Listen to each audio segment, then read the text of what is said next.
Oh, did you hear the opening music almost begin to start? That's because it took me a sec. And now, the sec has passed.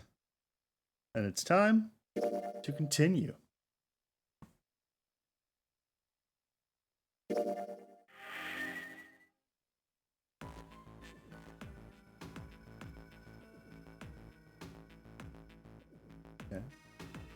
He forced himself to smile and turned to June.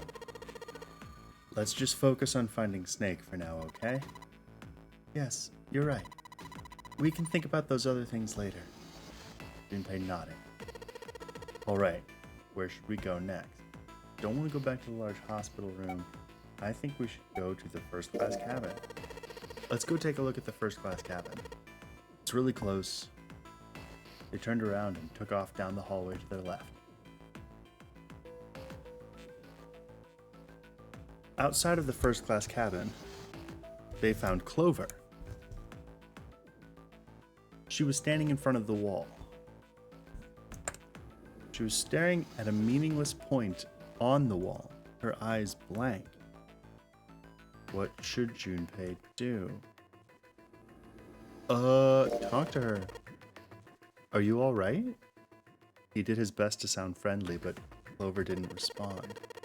Look, I know you're really worried, but he could think of no words to say that didn't sound hollow and fake. Junpei hesitated. Clover was so consumed by worry and fear that Junpei feared it would crush her. Her actions didn't surprise him. She had suddenly lost her brother, who she seemed to have been very close to. Hello. Her voice was thin and barely audible.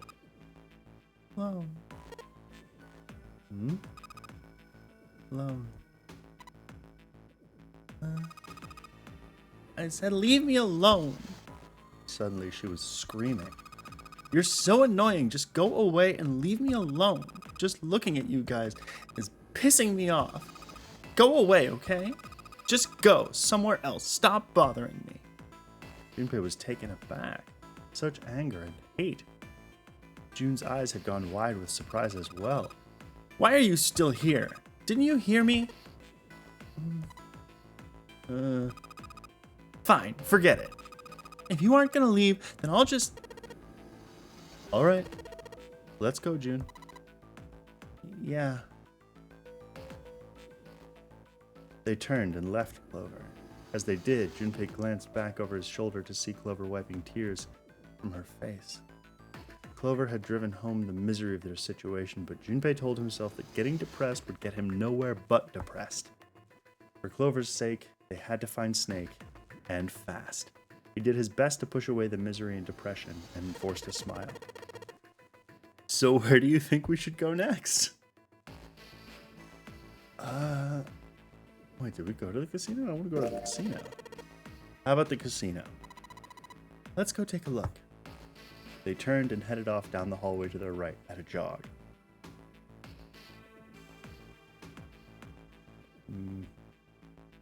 There was no one there. They had no choice. Junpei and June turned around and headed to a different location. Okay. Hallway with all the rooms. Let's go back downstairs and check out that hallway with all the doors. They took off at a run down the stairs. Ahead of them, farther down the hallway, they spotted Ace. Hey, Snake, where are you? Answer me if you're there. Junpei paused. What did he want to do? I'm being active this time. Run to Ace. With June in tow, Junpei jogged up to Ace. Hearing their footsteps, he turned to greet them. Ah, hello there. Snake is, well, that's obvious, isn't it? I assume you haven't found him yet either? Junpei nodded. I really wonder where he could have gone. Well, wherever he's disappeared to, we must find him as quickly as we can, for Clover's sake. Right. June's face looked kinda enraptured. By the way, do you think Clover and Snake are really siblings? Why would you say that? Why would you say that? The question seemed somehow odd to Junpei. Why? Well, It's obvious, isn't it? They don't look alike at all. Ace looked at him for a moment, and then spoke. Yes, now that you mention it, they don't. Now that you mention it. Still, there are a great many siblings who do not look like one another. It certainly isn't rare. Junpei wasn't sure why, or even if he was seeing what he thought he was, but he could have sworn that Ace's face tightened as he spoke. At any rate, we really must find Snake as soon as possible. The clock is ticking. We really can't afford to waste any time. Very well. Let's get back to the search, shall we? You can leave this area to me. All right. Let's go, Jumpy. At June's urging, they left. Well, I think there's only one place to go now. They found themselves back at the stairs. Junpei's mind was in turmoil. There was so much to think about, but no, it would have to be put aside for now. As Ace had said, finding Snake was their top priority. Junpei did his best to clear his mind. All right, where should we go next? Why are these being presented like they're new? The only place I haven't gone is back to the large hospital room. Why don't we go back to the big hospital room? Okay, let's go then. They turned and headed back towards the large hospital room. I am aware that occasionally I will read toward and say towards, and I don't know why. The distinction has never been clear to me. On their way back to the large hospital room, Junpei and June noticed Santa standing next to the number 3 door. Junpei paused. What should Junpei do? I would like to stand back and see what he does, but that not being an option, I can either talk to him or walk away without saying anything. I choose to talk to him. Junpei and June walked up to Santa. What are you doing? What, you can't tell? I'm checking out the red. Why? Is something bothering you? What, it's not bothering you? Huh? The guts of the red. Why wouldn't you wonder who the hell put it back in here? Yeah, that's true. Well, I'm curious too, but who do you think did it? Santa's eyes narrowed as he looked at June. She shook her head. I don't know. Well, what about you, Junpei? Who do you think fixed this thing for us? Snake, Lotus, Zero, or someone other than the 8 of them. I mean, I think Zero.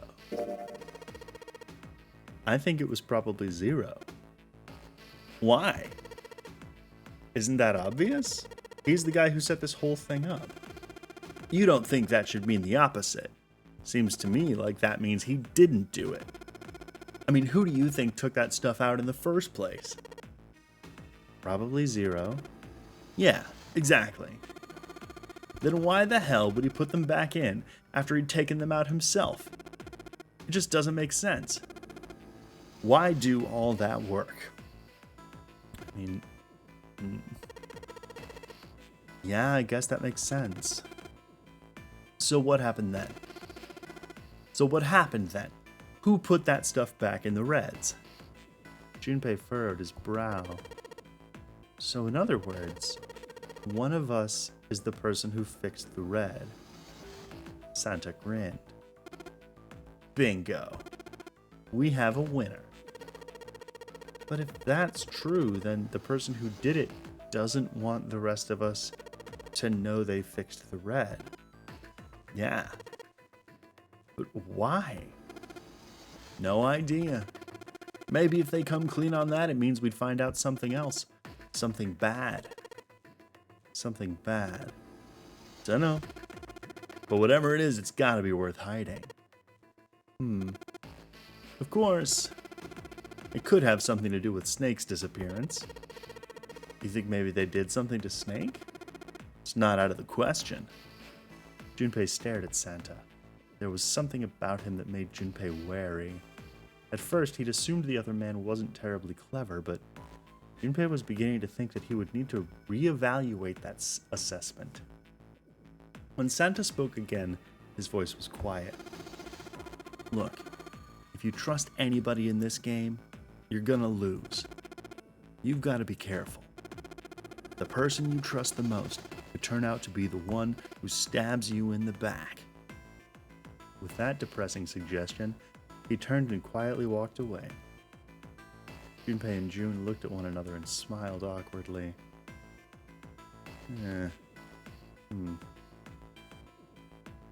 Where would they go next? I guess the first class cat. Well, I have been to all of them, so I'm gonna finish searching. They looked everywhere they could think of, but Snake was nowhere to be found.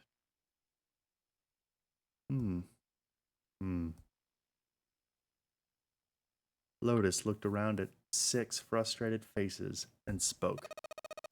We can't keep looking for Snake. Wherever he is, it's not here. We need to get moving. Junpei couldn't disagree with what she was saying. Snake seemed to have completely disappeared. There was no point to wasting any more time. The others seemed to be having similar thoughts, but they stayed silent.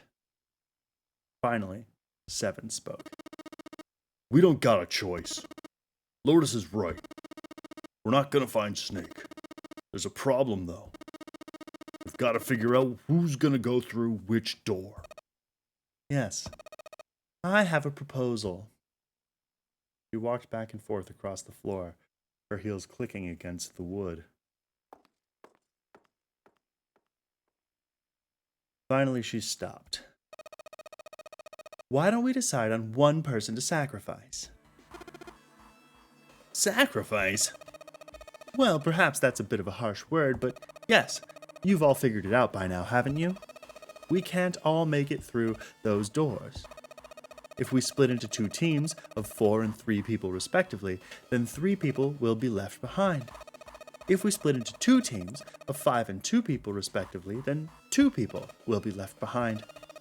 But if we split into 2 groups of 3 and leave 1 person out, then only 1 person will be left behind.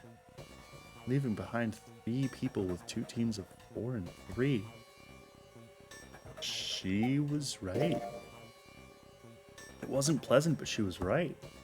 There wasn't any way that the numbers worked out.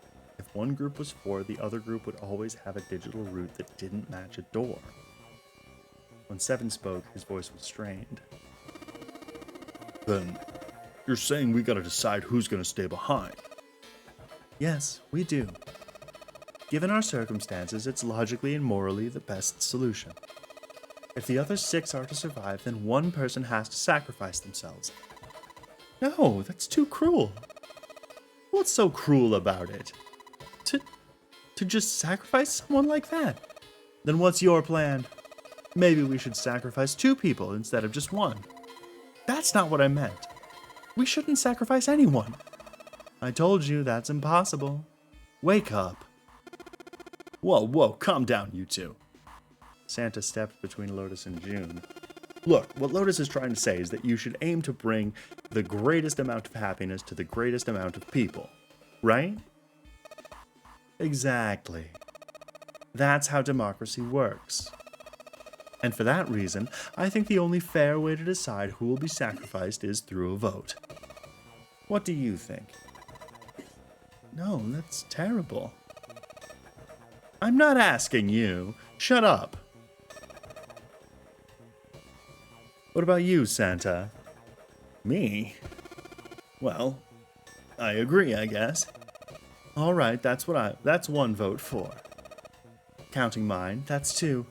7? I can't say I agree with you, but we don't exactly have a choice. If we don't do something, we're all gonna die. Glad to see you get it. If I can get 1 more vote, then it's decided. What about you, Clover? What about Clover? Clover had moved away from the group and was sitting on one of the beds. Her whole body drooped. Junpei didn't know if she'd even heard Lotus's proposal. Lotus walked over to Clover and gently laid a hand on her shoulder. Your brother has to be behind one of the numbered doors. We searched everywhere, but we didn't find him. Doesn't that mean he has to have gone through one of them somehow? Clover slowly lifted her face. Let's go look for him together, okay? If we sacrifice one person, then we can go look for him. You agree with me, right? Clover nodded once. The motion carries. Lotus spun around and walked toward Junpei. Now, let's start a vote to... That won't be necessary. Ace had barely spoken for Lotus's entire speech, and everyone jumped a little. 6 pairs of eyes turned to look at him. He didn't seem to notice or even care. I will stay. That should solve our problem, yes?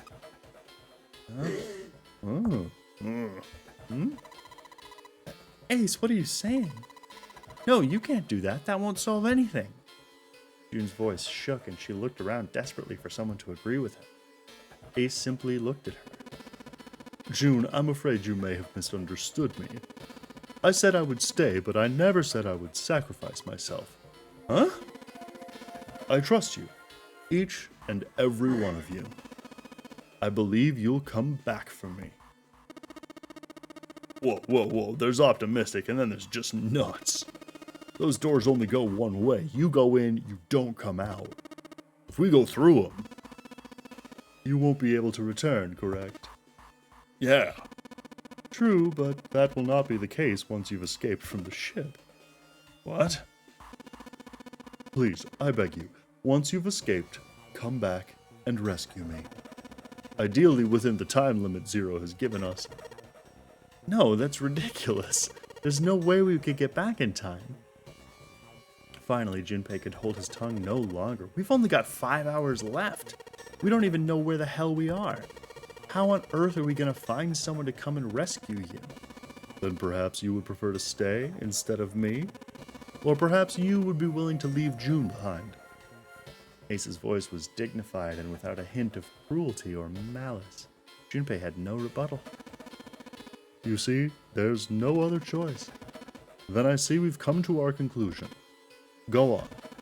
Don't worry yourselves about me. Go, quickly. Junpei stood frozen by indecision, unable to move. June bit her lips so hard that Junpei feared she would break the skin. Santa stood against a wall, calm and aloof. Seven tore his beanie from his head and turned it over anxiously in his hands. Only Clover stared at Ace with an expression Junpei was unable to decipher. Lotus's attitude, however, was different from the others. Good! Let's accept his kind offer, then. She smiled, her eyes bright. Ace answered with a smile of his own. Good. I think this is the best for me. Perhaps I'll be able to take a nap. Perhaps it's my age, but I get tired so easily these days. As he spoke, Ace lowered himself down to the floor next to one of the beds. From somewhere deep in the ship, Junpei suddenly heard the screeching of metal on metal. It was almost as if the ship were screaming. Would it really hold until their time limit was up? Already, D-Deck was flooded. In the sudden silence, the only sound was the sad metal wail of the ship. Unsurprisingly, it was Lotus who spoke first. Well, what are you waiting for? We're wasting time. Why don't we hurry it up? As if a spell had been broken, the others all began to talk at once. You're right. We should get going. That's all we can do right now. 7. Seriously. Honestly, I was getting kind of sick of listening to you guys talk. You too, Santa? I have to find my brother. Wait, all of you. Let's just calm down and think about this. There has to be a way to get everyone out. There has to be. Right, Jumpy? Say something. Yeah, let's think. There's gotta be another way. His words sounded hollow and fake. Fine. Forget about it. I'll figure it out on my own. She spun around and ran toward Ace. He had slumped down next to the bed when June grabbed his arm and pulled. Come on, Ace, please stand up. You can't give up yet. We just have to sit down together and think about this. We'll figure out a way that we can all get out of here. Then it happened. Ace fell forward. He slumped over onto the wooden floor, his body folded in half like a boxer out cold. Ace! June cried out and dropped to her knees beside him. She put her arm around his neck and did her best to lift him up. What happened, Ace? Say something. She shook him frantically. His eyes fluttered open. I'm all right. His voice was weak and slightly slurred. How are you? Are you fine? He held out his left arm and slowly opened his hand. In it was a syringe and a small vial. The vial was empty. It had only recently been emptied. A few drops clung to the sides. There was a label taped to the side of the container. It read, Soparil Beta. Soparil Beta. Junpei had no idea what it meant or what kind of medicine it might be. Did you use this? Yes. It's just anesthetic. I'll be fine. Anesthetic? I found it earlier. While we were searching the hospital rooms, I thought it might be useful later.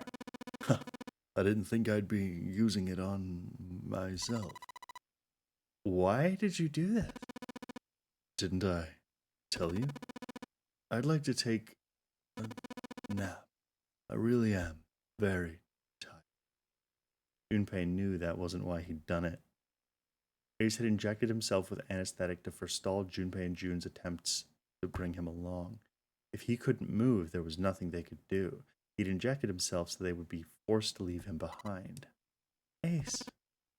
Is there something you want to say? I'd just like to sleep a little. Could you keep it down? No! Don't, Ace, don't fall asleep. You feel warm. So comfortable. Think I'll have a nice dream. Ace's eyelids drooped further and further, almost as though he were dying. Ace! Ace! She shook his shoulder again and again, but this time he didn't respond. Only the gentle rising and falling of his chest told them he was alive. Junpei was relieved to see he was, in fact, still breathing. He lifted Ace up off the floor and laid him on the bed he'd been leaning against. When Junpei turned around, Lotus gave him a look of pity. Well, we really don't have a choice now. We can't let his sacrifice go to waste, right? She wasn't feeling any remorse, Junpei was sure of that. Still, he held no grounds upon which to oppose her. It felt wrong, but he had to agree. Then, suddenly, Santa spoke. Yeah, but we're not done choosing yet, are we? Huh? What do you mean? Well, we haven't decided who's going in what door. Ah, yes, that's true. Well, enough of this screwing around. Let's decide. You first, Lotus. Which door do you want? I want door number 8. It's the same number as my bracelet number. Got it. You're 8. You're next, 7. Which one do you want? I'll take 7. Can't get along with that old lady. What? What did you just say? Her face distorted by rage, Lotus took a step towards 7. He threw up his hands and made a face like a child caught with his hand in the cookie jar. Ugh, you're going to get it next time. She shot him a glare that would have melted steel, then turned and stalked off. All right, who's next? Santa's gaze moved across the 3 people left. Finally, they stopped on Junpei. Junpei, which door do you want? At last, Junpei's mind was already made up.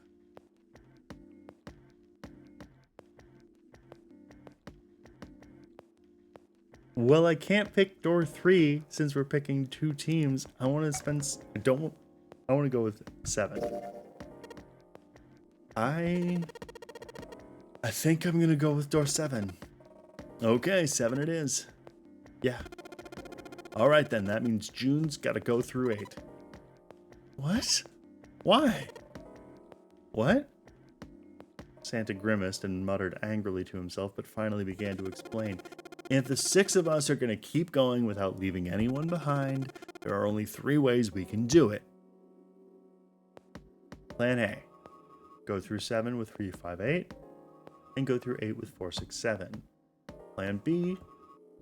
Go through 7 with 4, 5, 7, and go through 8 with 3, 6, 8. Plan C. Go through 7 with 3, 6, 7, go through 8 with 4, 5, 8. And that's it. Those are our only options. In other words, 3 and 4 and 7 and 8 can never go through the same doors. You get it now? As Santa finished, June looked over at Junpei, tears welling up at the corners of her eyes. Oh no. You're saying we aren't going to see each other again for a long time. Junpei felt just as June did. He wanted to be at her side through whatever trials they were preparing to face. But he knew if they were to survive, he had to swallow his feelings. In order for the 6 of them to move forward, he and June had to be separated. He looked at June, who was scared to lose her, but he swallowed, steeled his resolve, and did his best to smile. Hey, come on. You're making it sound like we're never going to see each other again. We gotta split up, but only for a while. This is just like when we went into the 4 and 5 doors, remember? Oop, I just realized I should have headphones on. This is going to sound like shit for the first 26 minutes of this recording. I'm sorry, but not like that sorry. We got split up then too, but we all met back up. I'll bet 7 and 8 are just like that. You mean they're connected somewhere? Yeah. Probably. Probably. She didn't sound very hopeful. It was 7 that interjected. I'm sure they're gonna connect somewhere. Why? What makes you think so? If they don't connect, neither team can get through door 9. In other words, the game would end right here. Zero's been on top of his shit so far. I don't think he'd blow it now. I'm damn sure that son of a bitch wants to have his fun as long as possible. He's not going to end this game until we get through the 9 door. June said nothing. The tears were gone, but her eyes were still sad as they looked at Junpei. He met them, and with what reassurance he could manage, laid his hand gently on her shoulder. Everything's gonna be fine. Gonna see each other again. I promise. June bit her lip and gave him an almost imperceptible nod. Yes. Promise. Her voice was barely above a whisper. Santa's voice shattered the moment. You guys are done, right? He stretched and continued. Anyway, that's pretty much it. Clover and I will both go into separate groups.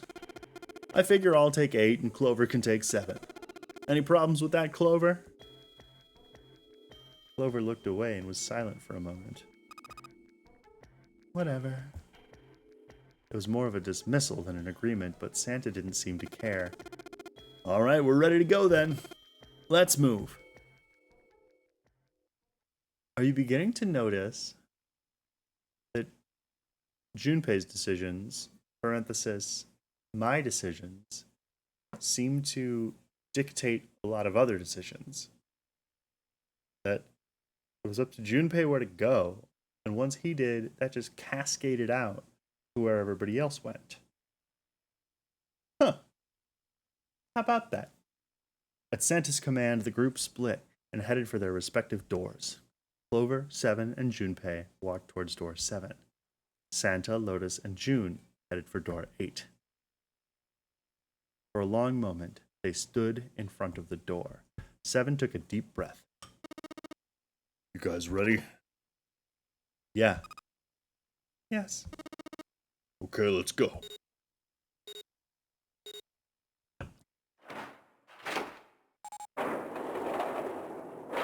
Tactile.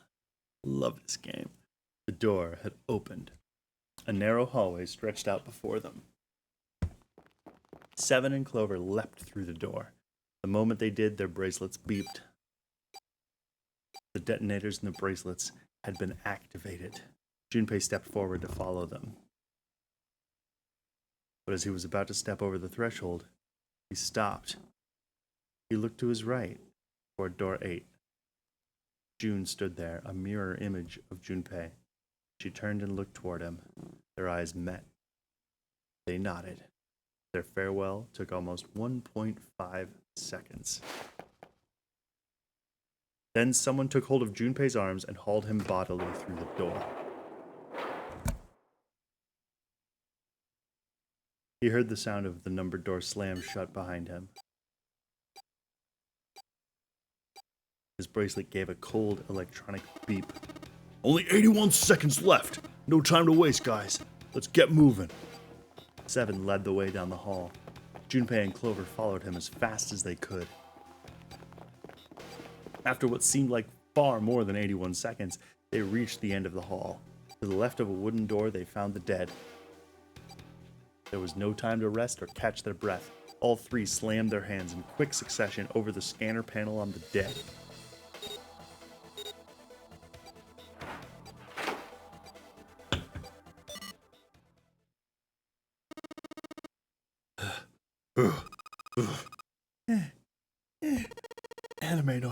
Anime noise. Still trying to catch his breath, 7 leaned heavily against the wall. It stopped. It stopped. His smile seemed forced and a little crooked. This is the second time we've gone through one of these numbered doors, but you never really get used to it. He stood up straight, no longer out of breath, and wiped some of the sweat from his head and neck. Sorry, buddy. Clover smirked at him. I would have thought a guy your size would have bigger balls than that. What? What the hell did you just say? Say it again, I dare you. You have no... You want to die? I'd like to see you try. You fucking brat. All right, let's go. Hey, calm down, guys. This isn't the time for, this. It's not gonna do us any good.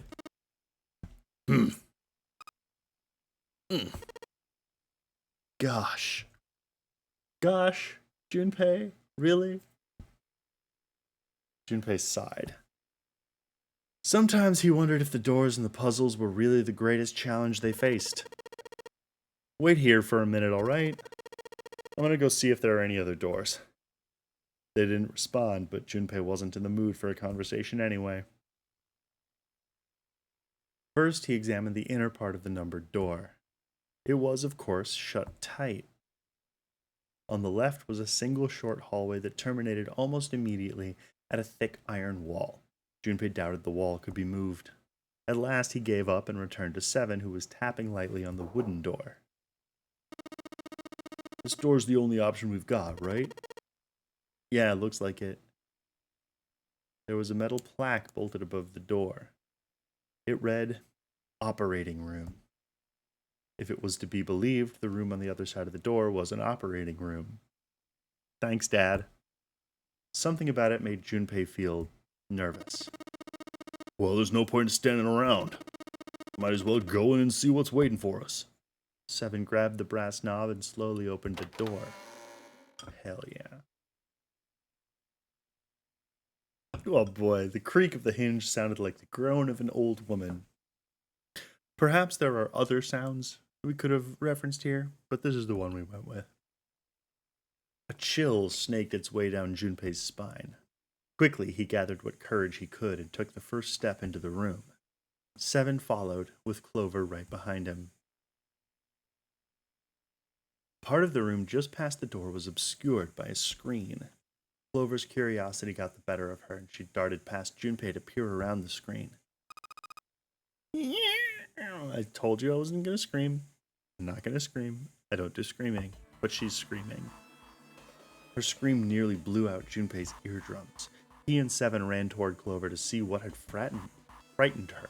They rounded the screen and the cause of her outburst was immediately clear. What the hell is this? Is this a corpse? It was something that looked kind of like a human lying across some sort of bed. No, not a bed. An operating table. The table sat on a rusty steel lift, and a cluster of bright operating lights shone down on it from the ceiling. Hashtag proofread everything.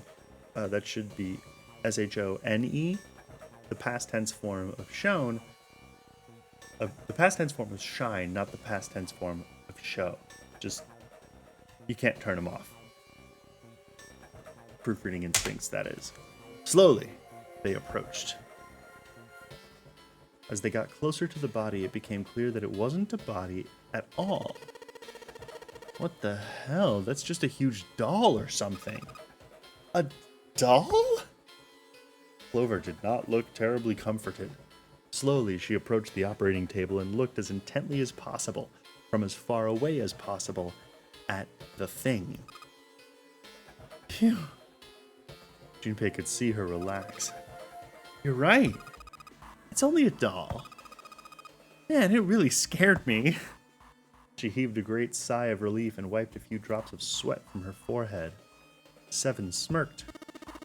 Huh. Well, I guess it would have been weird if you actually had any balls. Shut it. Don't you start with me, fatty. Oh, what's this? You want a piece of me, short stuff? Yeah, bring it on, you whale. Hey guys, not again, okay? Seriously, knock it off. Junpei sighed and shook his head.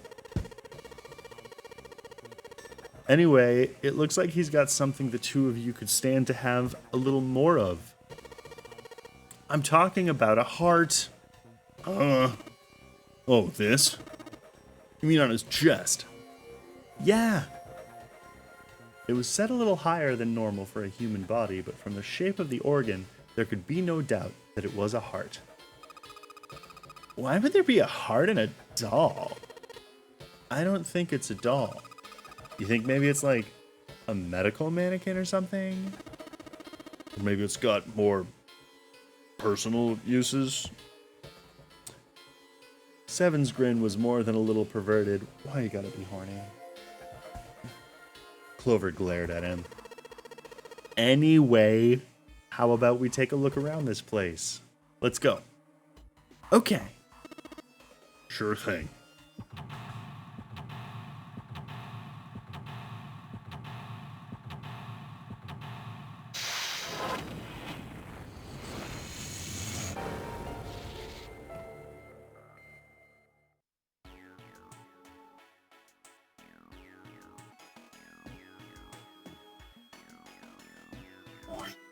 Okay.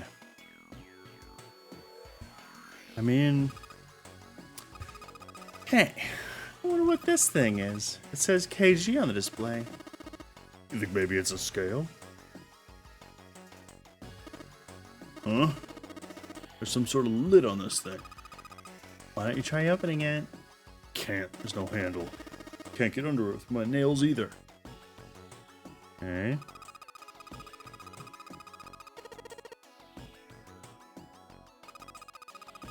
These dolls are really kind of creepy, you know? Hey, it says something here. John? You think this doll's name? Maybe. This thing is creepy. I wonder why it's on the bed. The white... Okay.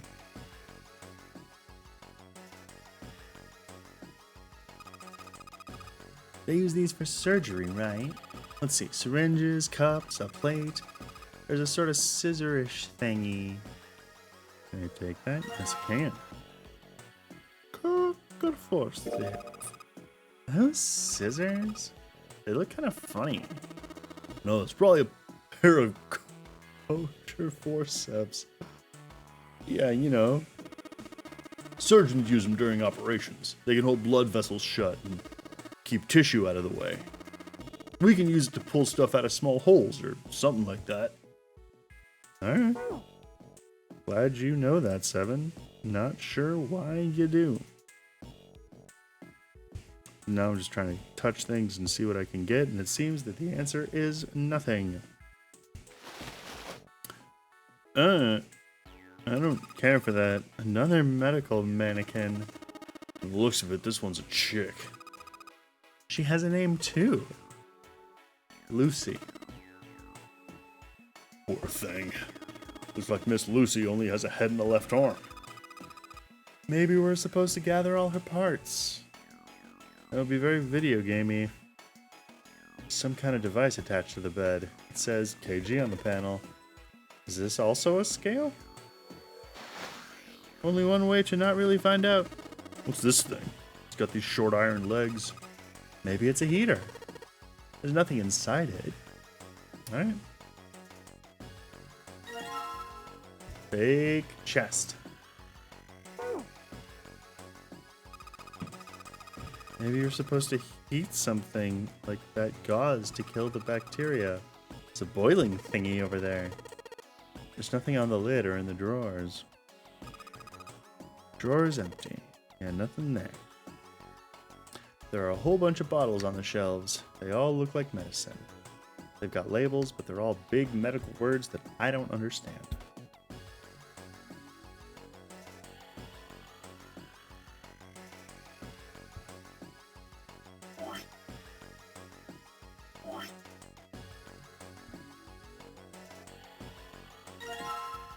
Scalpel.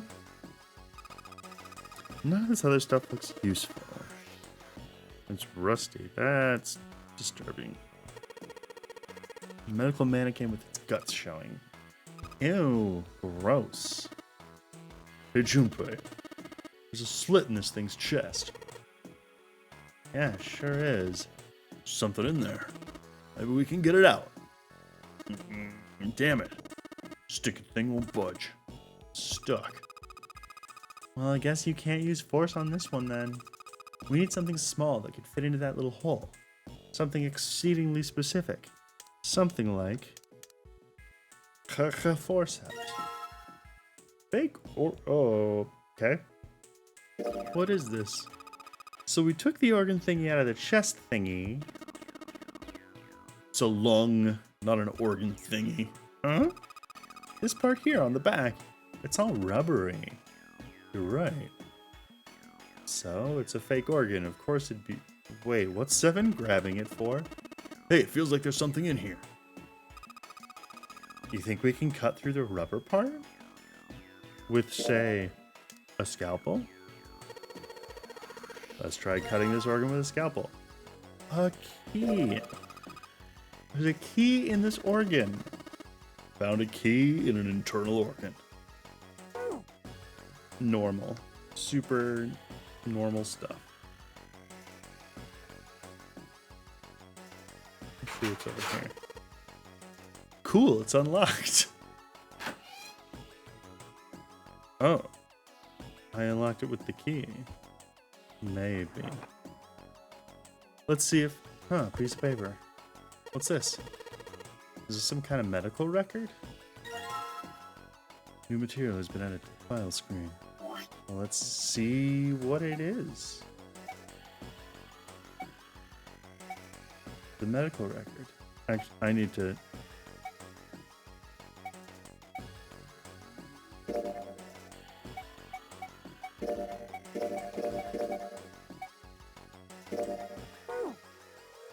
Nope.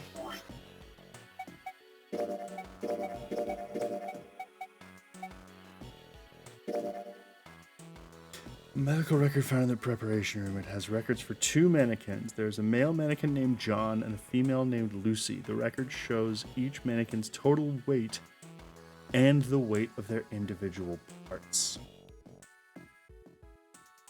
Oh boy.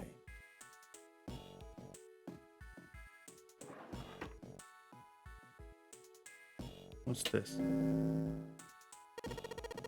There's a ray of light going through the beaker. And it's hitting the thing on the right. Alright. I don't think I have enough information for you.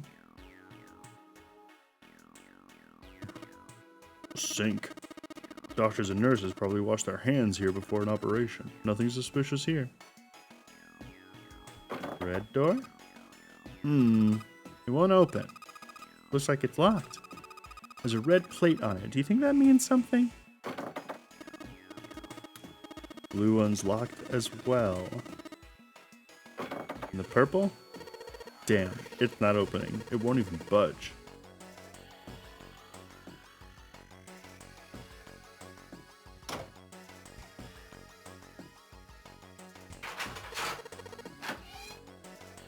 Okay. Here we go. I have a feeling I know where you're going with this, Clover. And I'm into it. Do you think there are any slugs on this ship? Huh? Well, if there are, I was thinking we could put salt on them. What's she pointing at? The label states NaCl. Salt, huh? Do you think 7 will shrivel up if we put it on him? Hey. Say something. Oh, I really thought that was going to be a window into some weird aside about slugs, so.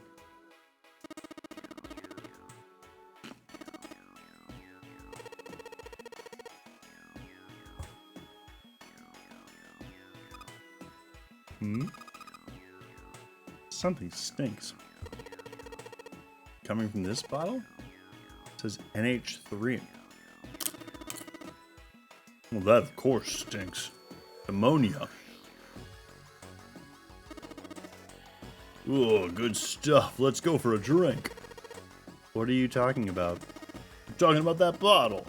It says C2H5OH, right? It's ethanol. That's right. It's also known as ethyl alcohol. Pretty much what booze is made of. So, you're gonna drink it. Nah, I won't. Might say that's what it is on the label, but there could be anything in there.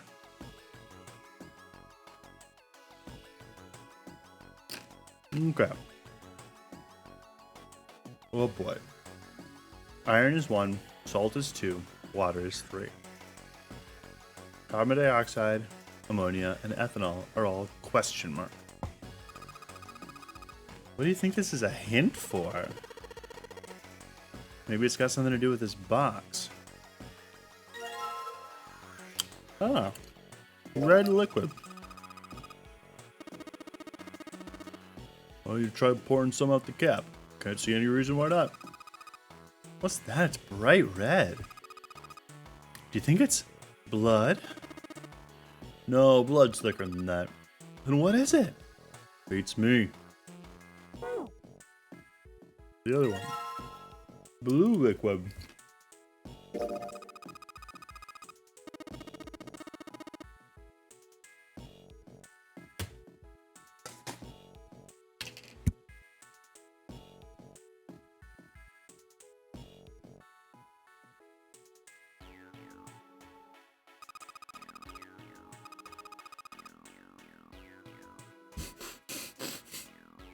Red liquid?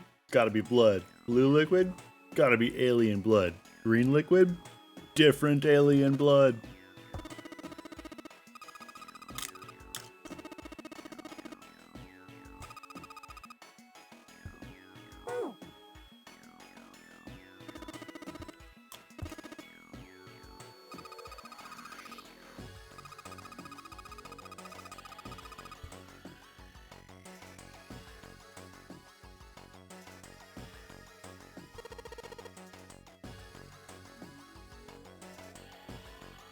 I don't know.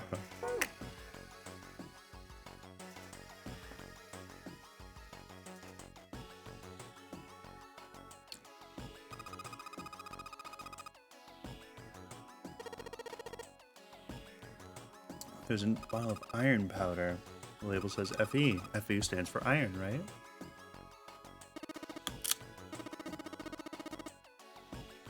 Hey, Junpei, there's dihydrogen monoxide on the shelf.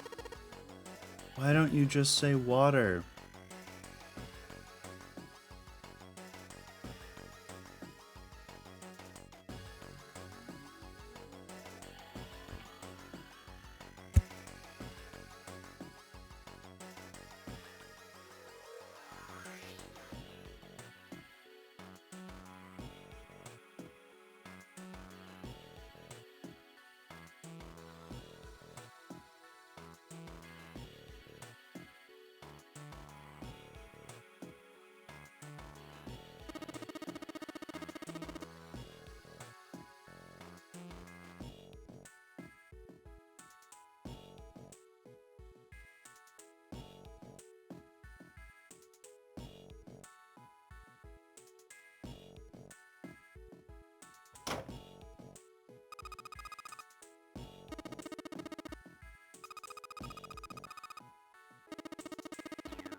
Haha.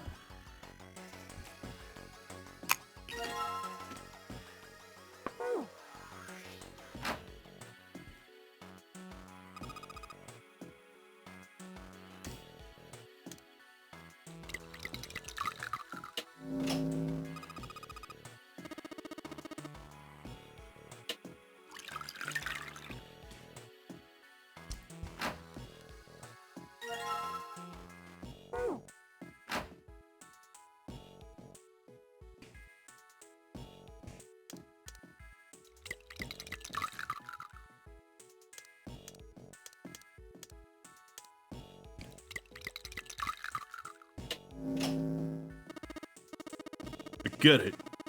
You combine the red liquid and the blue liquid to make a purple one. Good job, Junpei. The purple light came on and I heard it unlocked. I'm sure it's unlocked. The locker with the purple plate has got to be unlocked. It's unlocked. It's not locked anymore. It's a locker that's not locked. And I was somehow stunningly able... Oh, nope. I just have purple liquid now. Interesting. Okay. Okay, that's everything now. What if I... Do I need to combine it? Let's try. Nope, I don't.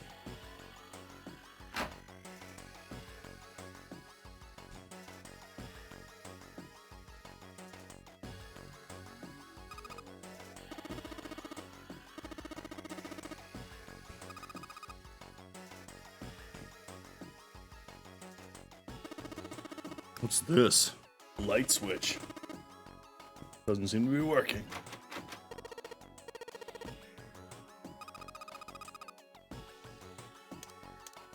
And is it...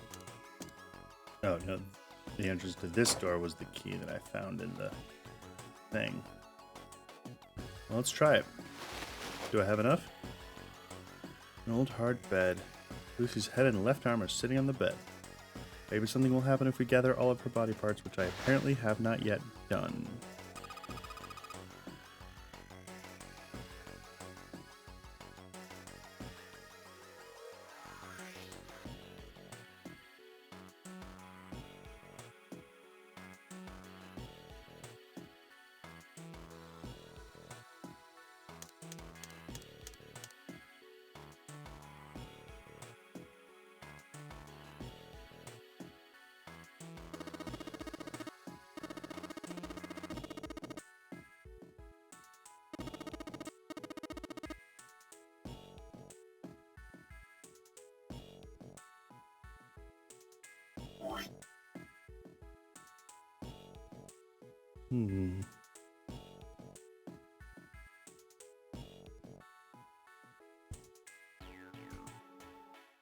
For boiling tools, there's too many.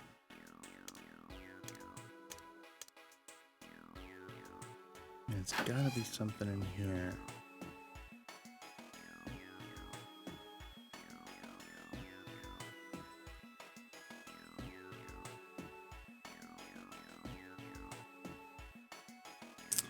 Wait. Iron has 1, salt has 2. Water has 3.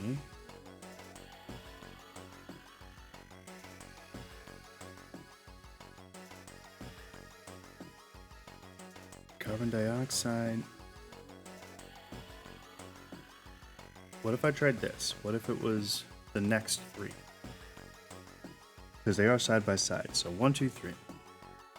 So let's look.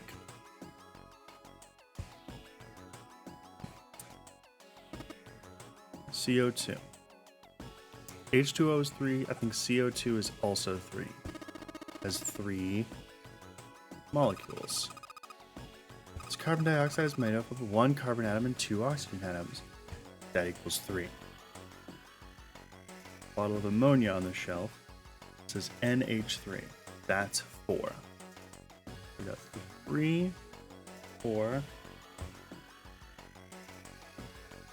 1, 2, 7, 8, 9. 3, 4, 9. Let's try it.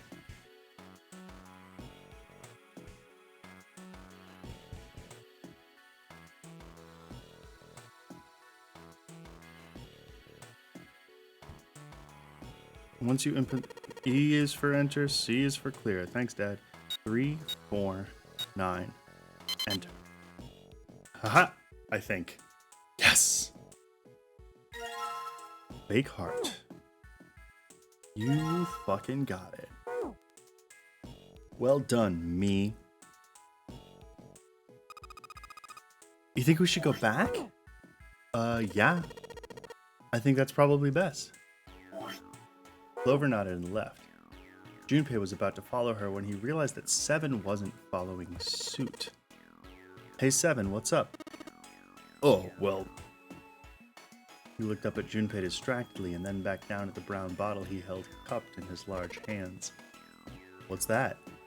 In response, Seven tossed the bottle gently to Junpei. He caught it and twisted it around to read the label. Ethylene diamine tartrate. EDT. It's tartaric ethylene diamine. What kind of medicine is that? It's not medicine. I think it's an industrial strength detergent.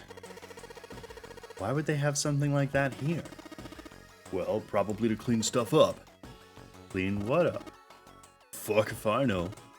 Still, looks like it's cleaned my brain up. Junpei looked up from the bottle. You remember something? Seven nodded slowly and spoke. Well, I remember a story about EDT. It happened about 50 years ago. Yes, here we go. There was this factory somewhere in America making big old EDT crystals. They were making it to sell as industrial strength cleaner, like I told you before. But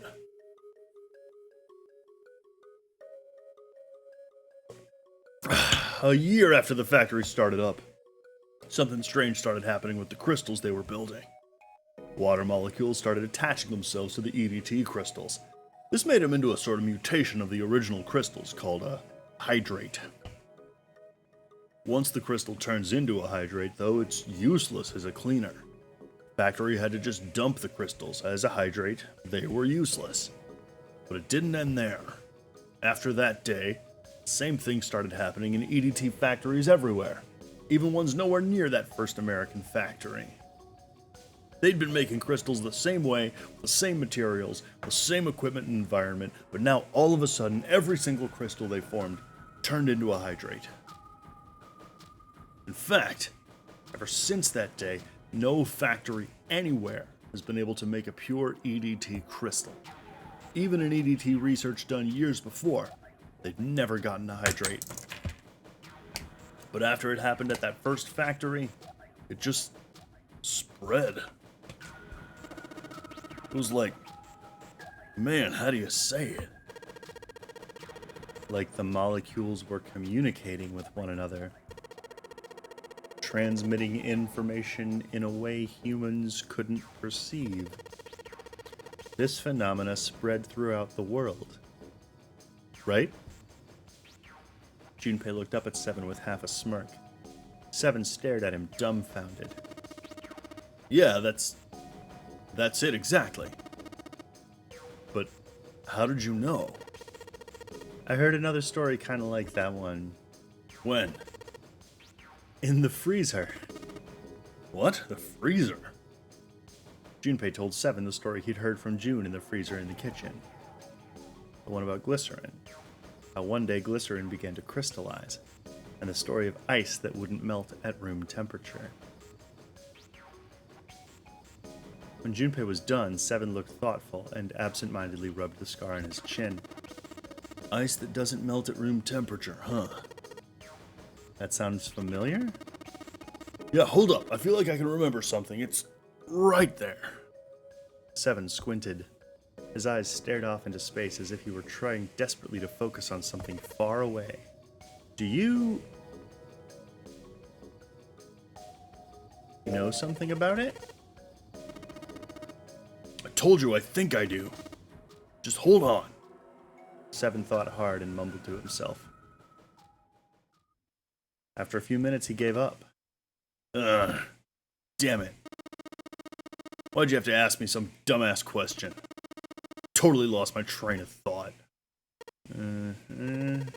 Sorry, man. But before Seven got the chance to reproach him further, Clover's voice pierced the air. Hey! What are you two doing over there? Stop wasting time and get over here. Okay, we're coming. Ugh.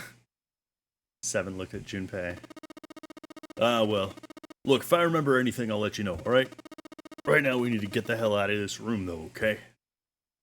With that, he turned and left. Junpei, his mind still occupied with the story Seven had told him, slowly followed.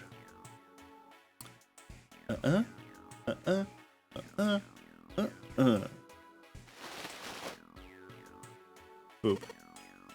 Okay, so we've collected the 6 parts of the medical mannequin, so the ones we've got must be for Lucy, right? Yeah. Seems like it.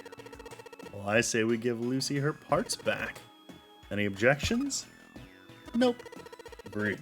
Alright, let's get started. Combine!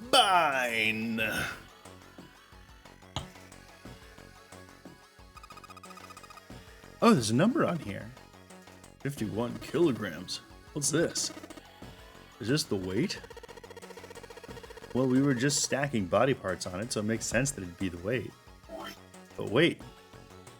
Is that... She's supposed to be heavier.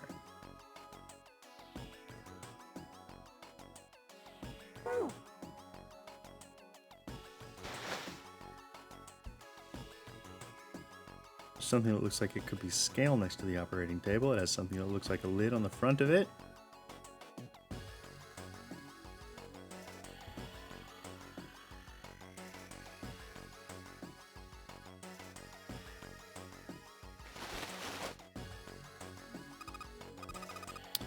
Nothing happened. That's odd. Maybe it's the wrong weight. Well, you know how there's a scale on the side of the bed. Maybe we need to get the scale to a specific number. How are we gonna do that? I think we're supposed to swap her body parts with John's. Oh, let's give it a shot. Okay. The screen below displays 2 medical mannequins. You can switch their body parts by touching the part you want to switch out, and then the part you want to switch in. Alright, I see them both. And can I... She's supposed to be 52.3, I think.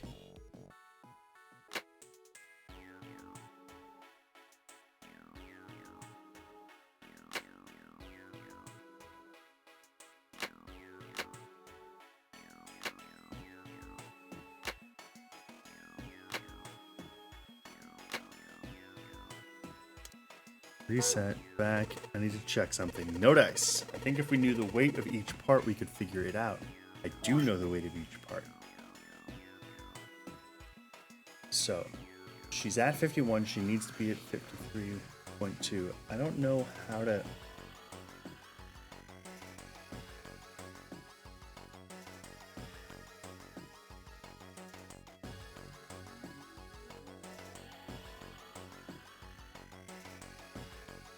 Plus 0.5, plus 0.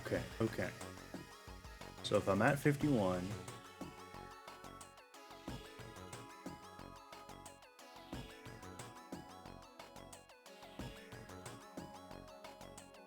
I need to pull, okay.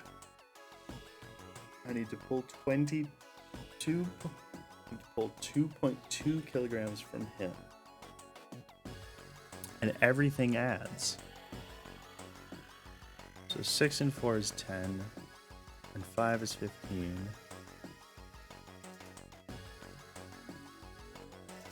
So I'm gonna do stomach, right arm, and both legs. Let's try that.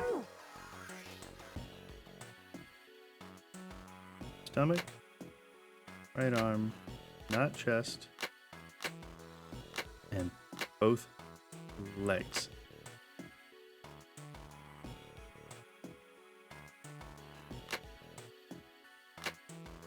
3.2. There we go.